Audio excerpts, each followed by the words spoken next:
शिमला एक खूबसूरत शहर है जहाँ लोग दूर दूर से घूमने आते हैं, जिसकी खूबसूरती खुद कुदरत ने निखारी है। उसी शिमला के कॉलेज में एक लड़की सारी क्लासेस में जाकर हर एक स्टूडेंट से पूछती है, तुमने परी को देखा क्या? तुम्हें परी दिखी कहीं? पर हर कोई उसे अपना सिर ना में हिलाकर ही जवाब देता है। जो लड़की परी को सब जगह ढूंढ रही है वो है पारुल। पारुल परी की बेस्ट फ्रेंड है। पारुल की उम्र 20 साल है। उसका रंग गोरा, तीखे नैन नक्श और उसके बाल कंधे से थोड़े नीचे तक हैं। नेचर से वो बहुत तेज तरार है। पारुल पूरे कॉलेज में परी को ढूंढ ढूंढ कर थक जाती है, पर परी उसे कहीं नहीं मिलती।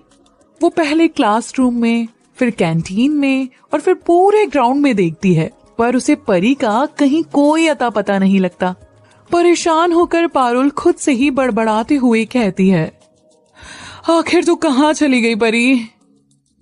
तभी पारुल को ध्यान आता है कि उसने पूरा कॉलेज तो देखा, पर कॉलेज का टेरेस नहीं देखा। ये ध्यान आते ही पारुल जल्दी से टेरेस की तरफ जाती है। टेरेस पर पहुंचकर जब पारुल इधर उधर देखती है तो उसे कोने में लगी बेंच पर बैठी परी नजर आती है। पारुल उसे वहां देखकर कहती है, लो, मैंने पूरा कॉलेज छान मारा और ये मैडम यहाँ छत पर बैठी हुई हैं। ये बोलते ही पारुल परी की तरफ बढ़ती है। परी के पीछे खड़ी होकर वो उसका नाम पुकारती है, परी। अपना नाम सुनकर परी पीछे पलटकर देखती है। परी की उम्र 20 साल है। उसकी नीली आंखें, लंबी पलकें और पतले गुलाबी होंठ। उसकी पतली सी कमर है और कमर तक लहराते उसके घने काले बाल हैं। उसका रंग गोरा और नाक पतली सी है। कुल मिलाकर वो बेहद खूबसूरत है और अपने स्वभाव से वो बहुत शांत और कम बोलने वाली लड़की है। वो पारुल के बिल्कुल उलट है। पर अभी परी के खूबसूरत से चेहरे पर एक अलग ही टेंशन नजर आ रही थी। पारुल भी जिसे पिछले 2-3 दिन से नोटिस कर रही थी। 2-3 दिन से परी काफी परेशान दिख रही थी।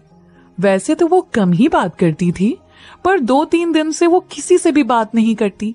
जवाब में हाँ, ना, बस यही कहती और हर टाइम कहीं किसी सोच में ही गुम रहती थी। पारुल परी को घूरते हुए कहती है, मैं तुझे कब से? इतना बोलते ही पारुल चुप हो जाती है, क्योंकि इस वक्त परी की आंखों में आंसू थे। ये देखते ही पारुल तुरंत उसके पास बैठते हुए कहती है, क्या हुआ परी? तू रो क्यों रही है? किसी ने कुछ कहा क्या तुझे? पारुल के पूछने पर परी ना में सिर हिला देती है। पारुल ये देखकर फिर से कहती है, तो तू रो क्यों रही है? देख, किसी ने कुछ कहा है क्या तुझसे? तू मुझे बता, मैं अभी उसका बैंड बजा दूंगी। पारुल परी को पिछले 2 सालों से जानती थी। ये परी और पारुल का कॉलेज में लास्ट ईयर था। जब परी नई नई कॉलेज में आई थी तो उसकी दोस्ती पारुल से हुई थी। पारुल को परी की सादगी और सिंपल सोच बहुत अच्छी लगी थी। पारुल को हर बात पर तुरंत गुस्सा आ जाता था, पर परी ही थी जो उसे जल्दी से शांत करा देती थी। पारुल को परी से इन 2 सालों में इतना ज्यादा लगाव हो गया था कि वो उसके सुख दुख को भी अपना सुख दुख समझती थी। परी पारुल की बात सुनकर अपने आंसू पोंछते हुए कहती है, अरे शांत गदाधारी भीम, शांत, कुछ नहीं हुआ है, बस मैं अपने परिवार के बारे में सोच रही थी। पारुल जानती थी कि परी एक अनाथ है। परी जब 4 साल की थी तो कुछ लोग उसे एक अनाथ आश्रम छोड़ गए थे, लेकिन जब परी उस अनाथ आश्रम में लाई गई थी तो उसके कपड़ों और रहन सहन से वो काफी अच्छे परिवार की बच्ची लग रही थी। और उसके गले में एक सोने की चेन थी जिसमें एक परी का पेंडेंट था। वो परी अपने हाथों में जादुई छड़ी लिए हुई थी। वो पेंडेंट दिखने में काफी यूनिक था। परी हमेशा यही सोचती थी कि क्यों उसके घर वालों ने उसे अनाथ आश्रम भेजा। अगर वो गरीब थे तो उसके गले में वो चेन कहां से आई? परी पढ़ाई में बहुत होशियार थी, इसलिए वो इस कॉलेज में स्कॉलरशिप से आई थी। परी का पढ़ाई का खर्चा स्कॉलरशिप से चलता था और बाकी परी अपना खर्चा ऑनलाइन ट्यूशन से उठाती थी। उससे उसका थोड़ा बहुत खर्चा चल ही जाता था। पारुल को पता था कि परी अपने घर वालों को ढूंढना चाहती है और यही सोचकर वो कई बार उदास भी हो जाया करती थी। परी को फिर से कहीं खोया देख पारुल एक चुटकी बजाते हुए कहती है, फिर से क्या सोचने लगी परी, कोई बात है क्या? परी पारुल की तरफ हल्के से मुस्कुराते हुए कहती है, नहीं कहा ना, कोई बात नहीं है। अगर कोई बात होती तो तुझे जरूर बताती। अब तो परेशान मत हो, सब ठीक है। बस आज अच्छा नहीं लग रहा था तो यहाँ एकांत में आ गई बैठने के लिए। पारुल परी की बात सुनकर उसे प्यार से कहती है, परी तू परेशान मत हो यार, सब ठीक हो जाएगा। देख तू परेशान होती है तो मुझे भी बिल्कुल अच्छा नहीं लगता। खैर अब ये सब छोड़, मैं घर जा रही हूँ, तो चल तुझे भी तेरे रूम तक छोड़ दूं। पारुल के घर छोड़ने वाली बात सुनकर परी जल्दी से ना में सिर हिलाते हुए कहती है, नहीं पारुल, मैं खुद चली जाऊंगी, और वैसे भी मुझे रास्ते की एक शॉप पर कुछ काम है तो मुझे थोड़ा टाइम लग जाएगा। पारुल परी की बात सुनकर कहती है, अरे तो क्या हुआ, जहाँ तुझे काम है ना, मैं तुझे वहीं छोड़ देती हूँ। पारुल की बात सुन परी कुछ सोचकर कहती है, पारुल मुझे दूसरी तरफ जाना है, तू खामखा परेशान हो जाएगी। मैंने कहा ना मैं खुद चली जाऊंगी, और वैसे भी रोज तो तू ही छोड़ती है ना, पर आज सच में मुझे कुछ काम है। पारुल परी को इस तरह से बोलते देखकर कहती है, ठीक है मैं जा रही हूँ, चल फिर कल मिलते हैं कॉलेज में, ओके? ये सुनकर परी धीरे से मुस्कुराकर कहती है, ठीक है तू भी आराम से जाना। पारुल परी की बात सुन कुछ नहीं कहती है और उसे बाय करते हुए वहाँ से चली जाती है। थोड़ी ही देर बाद परी अपने घर की तरफ चल पड़ती है। जब वो वहाँ पहुँचती है तो देखती है कि उसकी गली में उसके रूम के बाहर बहुत भीड़ जमा हो गई है। वो जैसे तैसे करके उस भीड़ में घुसकर अपने रूम के पास पहुँचती है तो सामने देखती है कि एक मोटी सी आंटी अपने दोनों हाथ कमर पर रखकर वहाँ खड़े दो आदमियों से कह रही होती है, अरे खड़े क्या हो, जल्दी से ताला तोड़ दो इसका। एक तो किराया नहीं दिया, ऊपर से महारानी की तरह यहाँ पर रह रही है। निकालो सारा सामान इसका और फेंक दो बाहर। परी देखती है कि ये मोटी आंटी उसकी मकान मालकिन है। उसकी बातें सुनकर परी आगे आकर उसे कहती है, नहीं आंटी प्लीज ऐसा मत कीजिए, मैं ऐसे अचानक कहाँ जाऊंगी, प्लीज मुझे थोड़ा सा टाइम दे दीजिए, मैं आपका पूरा किराया दे दूंगी। वो मोटी आंटी परी को अपने सामने देखकर अपनी आंखें तरेड़ते हुए कहती है, अरे अरे देखो तो इसे, कितनी मासूम बन रही है। मैंने 3 दिन का टाइम दिया था ना तुझे, तो आज वो 3 दिन पूरे हो गए, चल अब दे मेरा पूरा किराया। उस मोटी आंटी की बात सुनकर परी की आंखों से आंसू आ जाते हैं और वो कहती है, वो अभी पैसे नहीं है मेरे पास आंटी, पर मैं जल्दी ही आपको पूरा किराया दे दूंगी।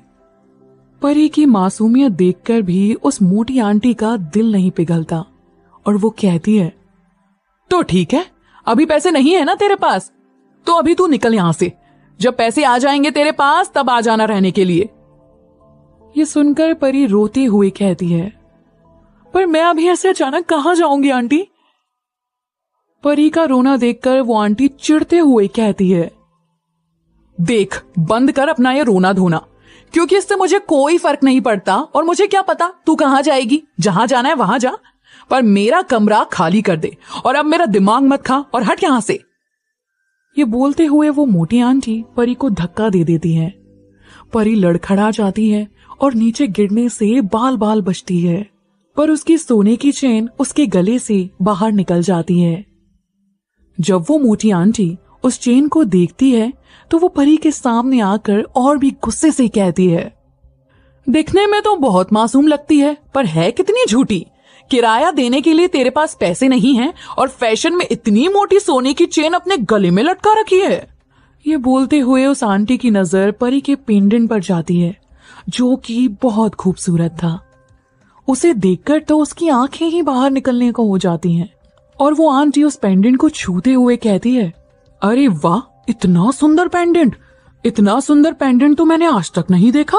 फिर वो कुछ सोचकर कहती है, पैसे नहीं है ना तेरे पास मेरा किराया देने के लिए, चल एक काम कर, तू ये चेन और पेंडेंट मुझे दे दे और तू यहाँ रह ले, ऊपर से मैं तुझसे 6 महीने का कोई किराया नहीं लूंगी। परी उस आंटी की बात सुन रोते हुए कहती है, नहीं आंटी, ये मेरे पास अपनों की आखिरी निशानी है जिससे मुझे अपनी पहचान मिल सकती है। ये सुनकर वो आंटी मुंह बनाते हुए कहती है, अरे बंद करिए रोने धोने का नाटक, देख सीधी तरह से मेरा किराया दे दे नहीं तो। वो आंटी इतना ही बोलती है कि तभी पीछे से एक आवाज आती है, नहीं तो क्या। उस आवाज को सुनकर परी की आंखें हैरानी से बड़ी हो जाती हैं और वो उस आवाज की तरफ देखती है उस तरफ देखते ही परी की आंखें जो अभी तक हैरानी से बड़ी हुई थी, अब वो डर से फैल जाती हैं। परी को वहां पारुल खड़ी दिखती है, जो इस वक्त बहुत गुस्से में नजर आ रही थी।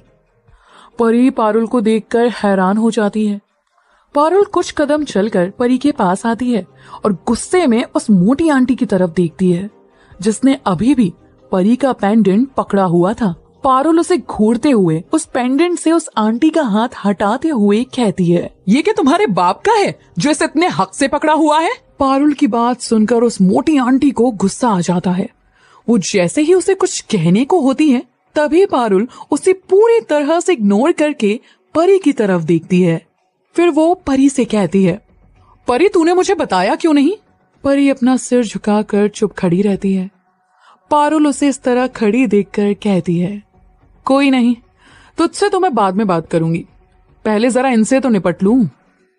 ये बोलकर पारुल उस मोटी आंटी की तरफ देखते हुए अपने बैग से पैसे निकालती है और उस मोटी आंटी के मुंह पर मारते हुए कहती है, ये लो तुम्हारा किराया, जितना परी को देना था ना उससे कुछ ज्यादा ही है। वो आंटी हैरानी से उन पैसों को देखती है। वो सच में उसके किराए से काफी ज्यादा थे। फिर वो अपने आदमियों को पैसे उठाने का इशारा करती है और खुद स्माइल करते हुए परी से कहती है, अरे बेटा पैसे आ रहे थे तो बता देती, खामखा इतनी परेशान हो गई। चलो कोई बात नहीं, किराया मिल गया है, अब ये कमरा तुम्हारा है और तुम यहाँ आराम से रह सकती हो, ठीक है बेटा। आखिर क्या होगा आगे? क्या परी वापस से उस मोटी आंटी के कमरे में रहेगी या फिर पारुल उसे अपने साथ ले जाएगी? कौन है परी के माँ बाप और क्यों उन्होंने परी को अनाथ आश्रम छोड़ दिया था? आगे क्या मोड़ लेगी परी की जिंदगी? स्टोरी कहानी अच्छी लगी हो तो लाइक और सब्सक्राइब करो।